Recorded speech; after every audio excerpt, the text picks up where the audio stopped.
Everybody, it is Friday. Woo! Today is the 25th when I'm filming this. Yes, it is still... Oh, it just dropped. Now it's only 89 degrees. Still got a little bit of time till the kiddo comes out. I thought I would do a mail call. I got some mail today from some awesome people and do a quick shout out / VR. So here we go. Let's do. I just brought stuff with me since I've been here. Let's start off with the shout out / VR for 23 Munch. Munch was just asking, hey, how much of my stuff is actually out there? Because Munch gives away his awesome art constantly. He's always giving away stuff. And I have one thing that he gifted me. So about a year and a half-ish, somewhere right around there, he was doing a fundraiser for his daughter. And I was like, you know what? I'm going to... Man, maybe it's been 2 years. How long have I been on YouTube? I don't even know. Gosh, I don't even remember. Sorry, it's been a minute. He was doing a fundraiser with and for his daughter. And I'm like, you know what? He had some really cool stuff up.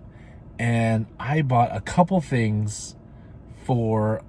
a couple different people in the YouTube community. I didn't buy anything for myself. And just because it was a win-win for me, right? You get to help out somebody who's doing something cool for his daughter, and you get to brighten up somebody else's day. How could you go wrong? It was awesome. So it was all about just spreading some community love. But as a thank you, he sent me one of the things that I loved the most, and it is this, and I still absolutely love it. I have it on display in my card room. You can't see it because I have stuff everywhere in my camera angle, but it's there, I promise. Is this really cool Spidey Stan Lee, numbered to 10. He did such a good job on that. I will tell you that out of everything that Monch has done, this is still, I think, yeah, it's still my favorite thing that he's ever done. And it's really cool. On the back, you put 23 Monch and Made in America, or Made in USA, which I thought was pretty fun. This is my favorite thing he's done. So this, obviously, I think is an homage to, was that 1990 or 1991 Marvel, where they had the card where just like this. But this is just, he did such a great job on that. So yes, not only do I have it, I keep it on display, and I absolutely love it. Shout out to Munch. Next, I got a couple things in the mail today. One I got from Steve over at Free Cards. And it came with a very nice note, but I'm not going to share the note because you don't need to know. Just know that it was nice. You don't have to be nosy. Just kidding. Just kidding. Not kidding that it was nice. It was nice. Just kidding that you're nosy. But maybe. Maybe not. Maybe I'm not kidding. He was showing off some cards. And he was like, hey, if anybody wants them, first come, first serve.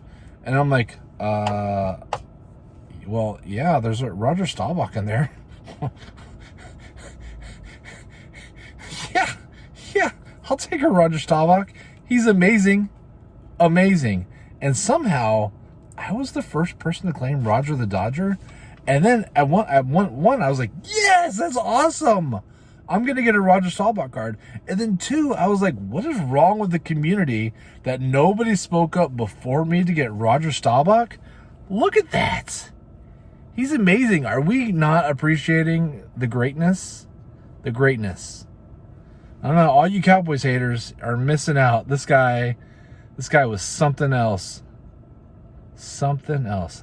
Love it. Thank you so much. Very cool. And of course I have a Staubach PC. Of course I do. Next, I got some mail today from Scott over at Reindeer Studios. Scott. Scott. He is another absolutely amazing artist. I'm always blown away with what he does. It's just is really, really awesome. So I picked up a few cards for my Scott PC. You know, I love Scott stuff so much. I have a Scott binder. And so I picked up a few things. This one I thought was really cool. It's Greg Maddux. And what I love a lot about this, let me see if I can shade it. as all the calculations he put in behind it, all the math stuff and the science stuff, I thought that was just a really clever way to do that. Yeah, very fun. And of course, he signs it on the back of him. He has his code right there, so you can actually go and see the video where he actually makes it. So let me show you. I got that one. I had to pick up Yogi Berra because I love Yogi. I think my son and I watch all of them every Monday, his marker doodles.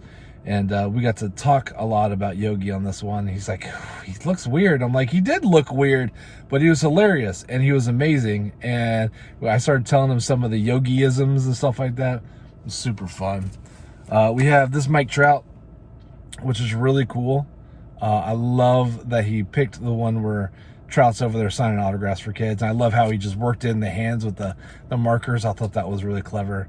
It looks really good.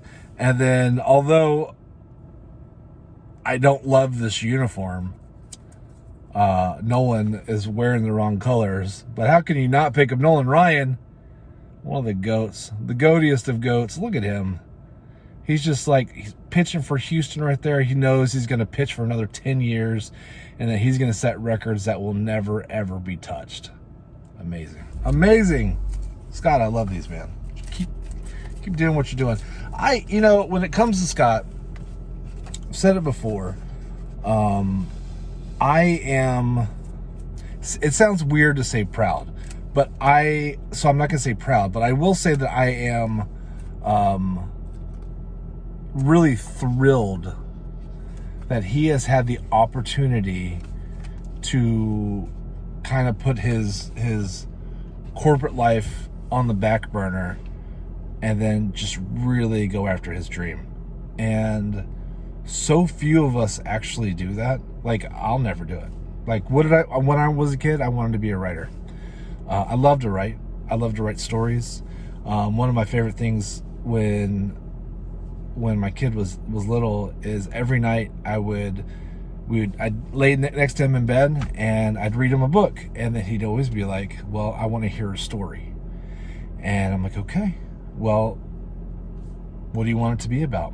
And he loved animals, and so he would be like, it would be always a random thing. He'd be like, a duck and a squirrel get lost and they find their brother, the rabbit, and okay, go.